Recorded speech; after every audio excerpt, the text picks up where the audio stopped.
I am making this recording for those of you who will be out on Thursday. In it, I'm going to go over what these sections mean so that you are prepared for your presentation and so that you can complete the homework in a timely way. All right, I'm starting with Lysander's response to Theseus, where he is going to make a series of arguments for why he deserves to be married to Hermia. All right, so I am, my lord, as well derived as he. And what you're going to see here is he's going to make a series of arguments. All right. Derived, that means your class. All right. He's from his noble birth. All right. Here, possessed, talking about wealth. And he gets into the emotional side too. My love is more than his. All right. Then he returns to the money, where he says his fortunes are every way as fairly ranked, if not with vantage. And use your liner notes, right? He's saying he has the same amount of wealth, if not more, than him. And then he brings up his biggest argument. It's more than all those other boasts. I am beloved of beauteous Hermia. He's the first one to bring that up, right? Nobody else has addressed her feelings in any real way. So why shouldn't I then do this? Go after her. Now he's going to play his sort of ace in the hole here. Demetrius, I'll say it to his head, made love to Nadar's daughter Helena, that's Hermia's best friend, and won her soul. And she, sweet lady, devoutly dotes in idolatry upon this spotted and inconstant man. All right. Now, that's talking about Helena's behavior. Helena treats Demetrius like a god. She follows him. She fawns on him. You can look up the word dotes, all right? And then this part, spotted and inconstant, is talking about Demetrius's character. He's not literally spotted, obviously, right? He's morally reprehensible. As this person put it, he's a player. Theseus now is going to respond, and you can imagine Demetrius is feeling pretty awkward here. And he responds by saying he's already heard about that. All right, he has to confess. I must confess, I have heard so much. I've heard this, which isn't surprising when you see Helena, and thought to have spoke about it with Demetrius. Right, you're going to move that over here. But being overfull of self-affairs, my mind did lose it. Right? He's been very busy. He had to go kill his wife's family, drag her across the country, and now force her to marry him. He's been very busy. And now he has a whole wedding to plan, so he forgot that he was going to talk to Demetrius and about how to treat women. Little irony. All right, but now he's going to fix it. Right? He says that they will go with him because he has private schooling for them both. And then he reminds Hermia that she has to arm herself to fit her desires to her father's, or else the law of Athens is going to yield her up to either die, become a nun. Those are her only options. Now, there's one odd line in this, and I'll show you. In here, where he says, fit your fancies to your father's will, or else the law of Athens yields you up, which by no means we may extenuate, he's saying, I can't stop it. The main sentence is right here. Athens yields you up to death. Think of this as an aside, sort of in parentheses. All right? He's saying, I can't change it.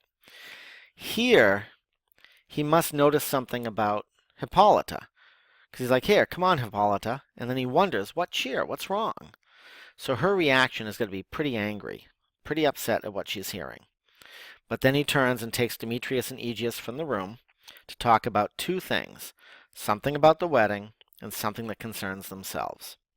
And at that point, all they can do is follow. All right, so that leaves Lysander and Hermia alone.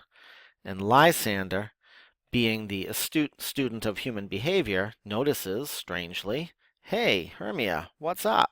Why is your cheek so pale? And then he uses this nice metaphor about the roses fading. Right? The fact that he's asking her what's wrong when her father wants her dead is a little bit dense, and Hermia's response sort of shows that.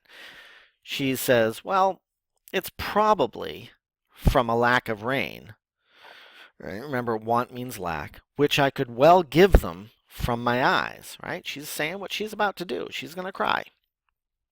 And now Lysander is going to move through a series of efforts at supposedly cheering her up. And he starts with something that's already in modern English. I, me, for all that I could ever read, could ever hear by tale or history, the course of true love never did run smooth. That is one of the major themes in the play, that love never runs smooth. And you can find many examples of that. And he's going to list some problems love can have. It can be different in blood, where one person's high class, one person's low class. And what you'll see is Hermia is going to respond to each of these problems love can have by getting more and more upset.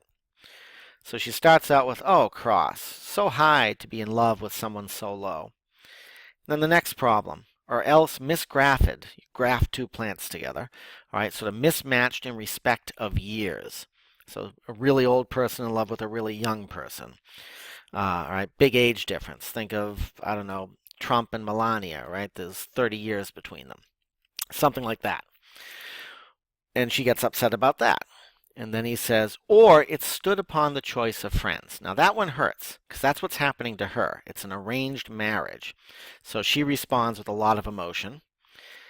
And now that she's really depressed, he's going to explain what happens when you get to pick who you want to be with, when there is sympathy in choice, when you get to be with who you want.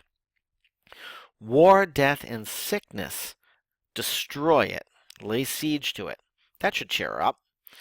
And then you get this whole series of similes about how short true love lasts. It's momentary as a sound, swift as a shadow, short as any dream, brief as the lightning in the dark, dark night. That, in a flash, in a second, opens up both the heaven and earth. And before a man has the power to say, hey, look over there, the jaws of darkness devour it up. Little personification there. That's how quick, bright things end, right? It happens so quickly. So now Hermia is thoroughly depressed. And she concludes there's nothing that can be done, right? If true lovers have been ever crossed that way, if they've ever faced these problems, it must be destiny. It stands as like a law in fate, edict in destiny. So she says all we can do is teach our trial patience. Be patient. Because it's a customary cross. And that is a Christian metaphor, that we all have our cross to bear, that idea, the suffering. And it's as much a part of love as dreams, sighs, wishes, and tears. And this is like personification, that like poor fancy, love has all these followers, like the seven dwarfs, only they're named dream, sigh, wish, tears, and apparently death and suffering and misery. So Hermia is thoroughly depressed at this point. Lysander now, that he's got her thoroughly sad, is going to present his plan.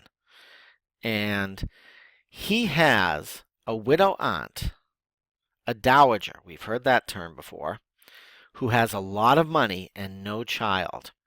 Now this echoes what we heard from Theseus at the start of the play. He compared the moon to this old lady that you're waiting to have die so you can get their money. Turns out Lysander really has one. What a coincidence.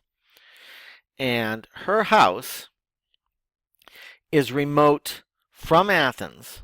All right, it's 7 leagues from Athens. So you move the prep phrase to the end. You take the verb, stick it after the subject. And she thinks of me as her only son. How nice. There, gentle Hermia, may I marry you. This is where he proposes to her, probably on one knee. And we did this one in the grammar work. The sharp Athenian law cannot pursue us to that place. All right. So if you love me, steal forth. Steal forth means sneak from your father's house tomorrow night, and in the woods, a few miles outside of town, where I met you once with Helena, to do some May Day ritual, to do observance to a morning of May. I will stay there for you. All right, so if you love me, go to that place where we once were with Helena and wait there for me. I'll meet you there. All right. Now, Hermia's response, pay careful attention to this. We learn a lot about her through this. She starts out sounding like a Hallmark card. My good Lysander, I swear to you by Cupid's strongest bow, by his best arrow with the golden head, by the simplicity of Venus's dove, by that which knits souls together and prospers love. Right? It's all these cutesy images that you get right on a card of doves and Cupid with his arrow. Very sweet. So she's swearing to him by all these sweet things. But then her tone is going to change. She says, and by that fire which burned the Carthage queen, when the false Trojan was seen under sail. All right? When the false Trojan, move this prep phrase to the end, was seen under sail. By all the vows that ever men have broke, in number more than women ever even spoke, in that same place where you have appointed me, tomorrow truly I will meet with you. Now here's the thing. The Carthage queen, that's the story of Aeneas. He was a survivor of the Trojan War, and his destiny was to create the city of Rome. He flees in a boat and ends up landing in Carthage. Carthage was a great enemy of Rome at the time when this story was written. And so he gets to Carthage, and he ends up falling in love with the queen, Dido. They're all set to get married. And then on the night of the wedding, Athena appears to Aeneas and says to him, look, you can't do this. If you marry her, then Rome will never exist. You need to leave now. And he does. He sneaks out into his boat. He takes off. Dido is up in her wedding bedroom. She looks out the window and sees him leaving, and she is so upset. She climbs on a funeral pyre that she builds out of stuff in her room and burns herself alive. That is the image that Hermia is using to promise to meet Lysander in the woods. And then she backs it up by saying, men have broken more promises than women have ever even spoken. Right? I promise you on all the lies men have ever told, I will be there. What she's implying is you better be there, because I know what guys are like, and you better show up. All right, this is a really strong moment for her character.